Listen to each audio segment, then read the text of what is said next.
경제 얘기를 좀 해보려고 하는데요. 이 중국발 부동산 위기에 세계 금융시장이 긴장하고 있다. 이 한국 경제도 위기가 닥치는 거 아니냐. 이런 기사들이 요 며칠 이어지고 있죠. 하지만 추경호 경제부총리는 상저하고 전망을 거두지 않고 있습니다.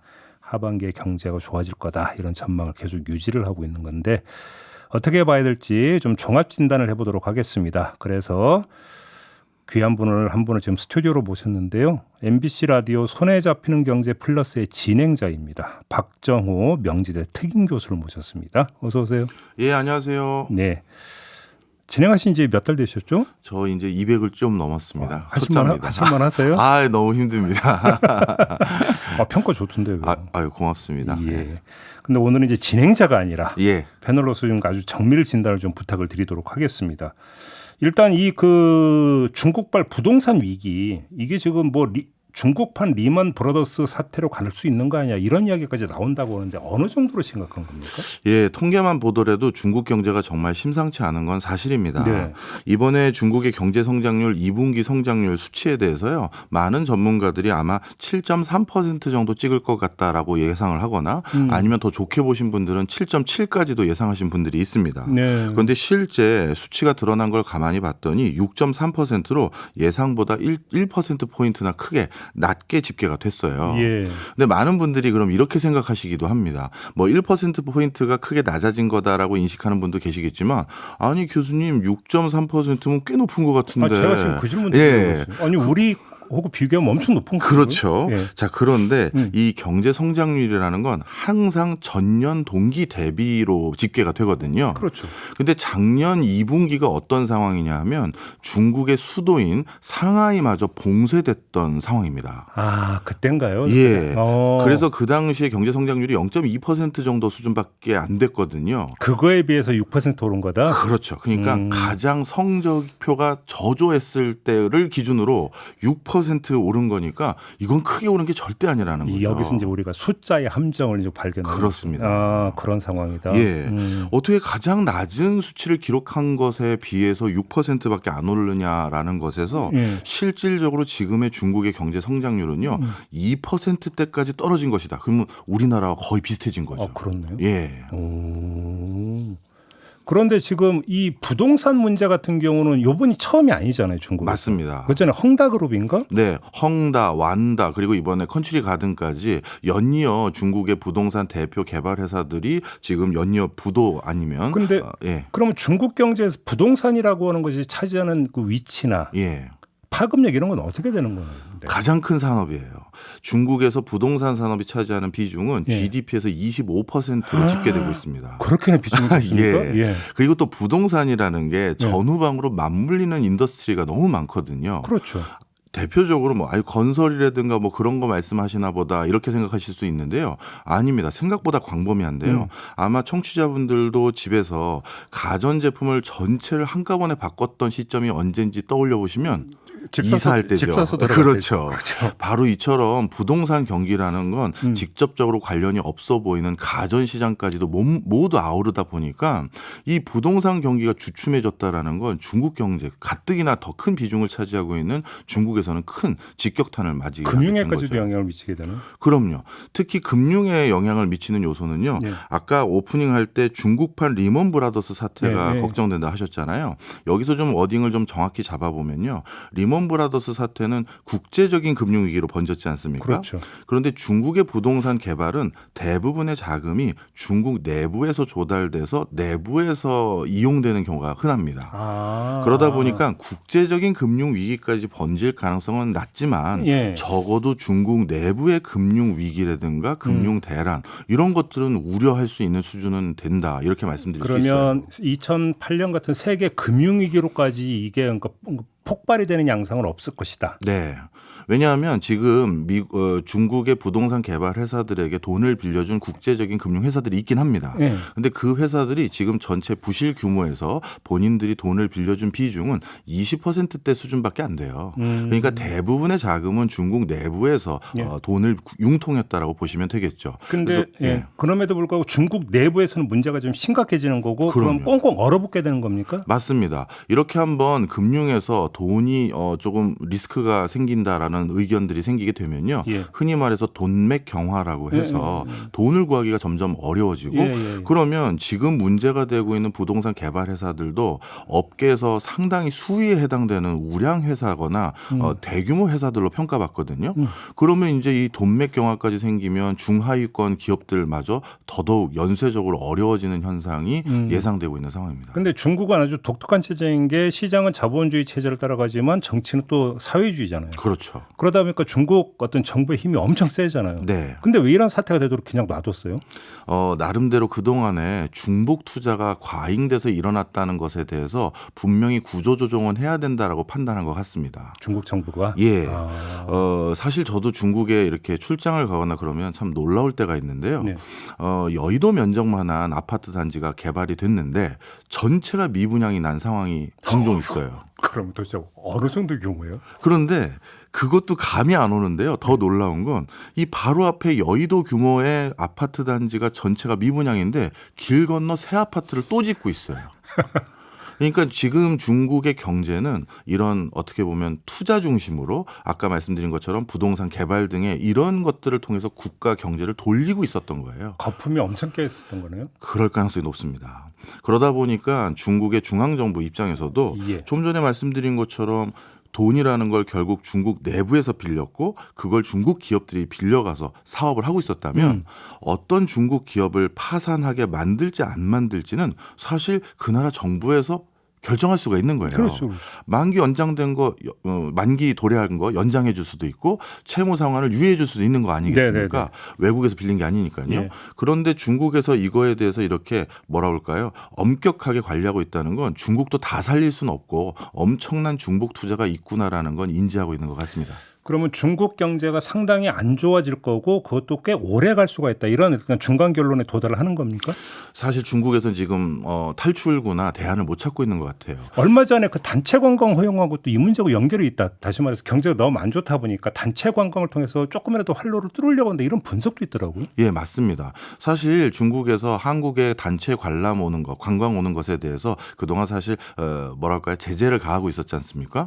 그런데 제재를 가하고 있었던 이런 부분까지 규제를 풀었던 가장 큰 이유는 중국 내에 많은 관광객들이 단체 관람으로 한국을 오게 되다 보면 중국 내에 관광 분야의 일자리라도 하나라도 더 생기지 않겠느냐라고 할 정도로 지금 일자리 하나라도 더 만들겠다라는 어떤 절박함이 엿보이는 대목입니다. 그 정도로까지 그러면 이게 사실 단체 관광 금지는 정책 성격이 일정하게 깔려 있었잖아요. 그렇죠. 그걸 포기할 정도로 중국 정부도 심각하게 보고 어떻게든지 방법을 찾으려고 한다. 이런 얘기가 되는 거잖아요. 맞아요. 근데 그 얘기는 거꾸로 하면 그만큼 심각하다는 얘기가 되는 거예요. 예. 그럼 우리 경제에 미치는 영향은 어떻게 되는 겁니까? 우리 경제는 직접적인 영향보다도 간접적인 영향이 더 클 것 같습니다. 네. 부동산 개발회사의 직접적인 파산이라든가 파산 우려가 우리나라 금융권이라든가 이런데 뭐 예를 들어서 대손이라든가 즉 돈을 못 받게 되는 거라든가 이런 것들은 극히 제한적인 것으로 보여지고요. 그럼에도 불구하고 우리나라의 제1의 수출처는 분명 중국이잖아요. 그러니까요. 그러다 보니까 중국 경제가 안 좋다라는 건 우리나라 수출품들이 중국으로 들어갈 수 있는 여지가 상당히 대폭 줄어들 것으로 보여지고 수출 있습니다. 시장이 위축된다는 얘기니까. 그렇죠. 그럼 우리 경제를 지금 그나마 끌고 가는 게 수출인데 네. 여기도 성장이 저조해질 수 있다 이렇게 되는 건가요? 그렇죠.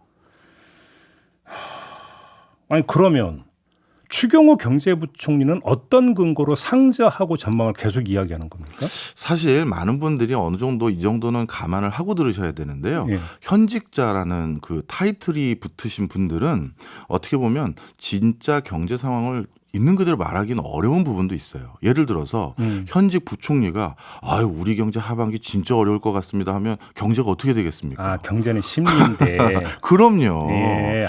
그러다 보니까 현직자로서는 당연히 어떻게 보면 바람직한 방향이라든가 아니면 본인이 이렇게 만들어 보겠다라는 의지가 섞일 수밖에 없는 건 사실이에요.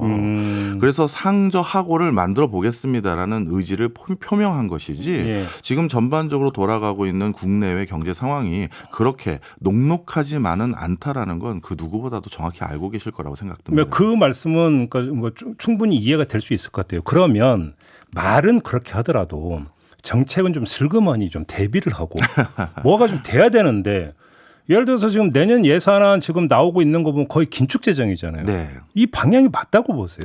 이거는 좀 이제 엇박자가 날까 걱정도 되는 부분이 있습니다. 예. 예를 들어서 올해 같은 경우는 뭐 추경을 더하자는 일부 논의도 있습니다만 올해는 제일 중요한 경제적 미션은 물가 잡는 것이거든요. 네. 물가를 잡기 위해서는 기본적으로 돈을 푸는 걸 좀 줄여야 되는데 그렇다면 올해는 분명 긴축 재정을 하는 게 맞을 수 있어요.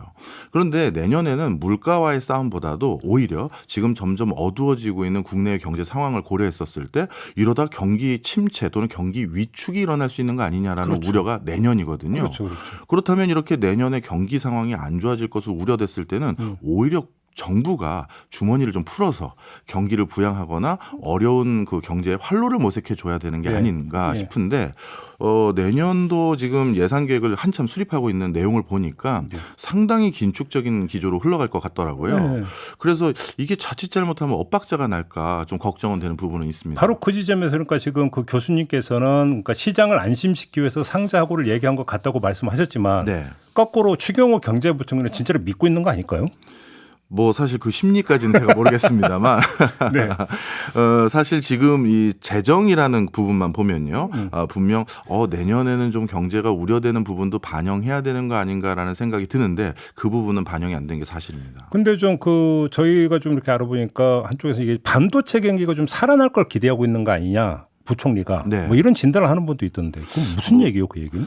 사실 생각보다 지금 반도체 경기가 빠르게 살아나고 있는 건 사실입니다. 그래요? 우리가 많은 사람들이 미중 간의 갈등 속에서 네. 미국 시장을 택하면 중국을 포기하고 중국을 택하면 미국 시장을 포기해야 된다. 이렇게 인식되어 왔었는데요. 그런데 지금 뚜껑을 열어보니까 반도체 시장의 잠재적인 시장 규모가 더 커지고 있는 양상입니다. 아, 그래요? 대표적으로 올해가 어떻게 보면 반도체를 소비하는 게 우리 사람이 아닌 주체가 하나 더 생긴 원년이라고 할 수가 있는데요.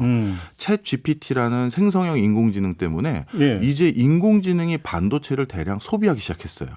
즉 사람들이 연결이 그렇게 되는 건가요? 그렇죠. 오. 사람들이 뭔가를 지시 내리면 바로 이 생성형 인공지능은 자신들이 연산 처리 제어를 해서 뭔가 새로운 글을 만들어 준다든가 이런 결과물을 도출해 줘야 되는데 이 생성형 인공지능유는 우리 인간이 반도체 리소스를 사용하는 것보다 훨씬 광범위하게 사용하거든요. 예. 그러다 보니까 반도체에 대한 신규 수요들이 대거 늘어나기 시작했고요. 그다음에 앞으로 2, 3년 뒤부터는 이제 메타버스라고 해서 뭐 애플의 비전 프로라든가 이런 3차원에 대한 새로운 디바이스들 이런 수요들이 또 늘어날 것으로 점쳐지면서 거기에서 반도체 수요가 늘어나고요. 한때 되게 관심 끌 때 요즘 좀 잠잠해져서 한풀 꺾었나는지 그게 아닙니까? 메타버스 같은 경우? 예, 이제 내년부터 삼성도 스마트 글라스라고 불러야 될지 모르겠습니다만 휴대폰 대신 안경류로 뭔가 디바이스를 출시할 계획이 있어요. 저 뉴스에서 본 것 같아요. 안경 끼면 예. 이렇게 컴퓨터 화면 보듯이 다 되는. 그렇죠. 그런 것들이 또 새로운 수요를 폭발시킬 것으로 보여지고요. 조금 더 나가면 일론 머스크가 진행하고 있는 우주 인터넷 사업 있지 않습니까? 예. 이게 어떤 의미를 또 담고 있냐면 예. 지금 우리 인류 중에서 인터넷을 직접 사용하지 못하는 영역에 거주하고 있는 분이 한 20억 명 정도 됩니다. 그렇게 많아요? 예. 그런데 그런 분들에게 직접적으로 이통 서비스를 제공할 수 있는 인프라가 깔린다는 건 그들 손에도 휴대폰, 노트북 이런 것들이 쥐어지게 되는 상황이 되니까 이건 또다시 반도체 수요가 늘어나는 쉽게 하면 것이거든요. 이제 그 국내적으로 인터넷망을 안 깔아도 그렇죠. 쓸 수 있게 해준다. 맞습니다.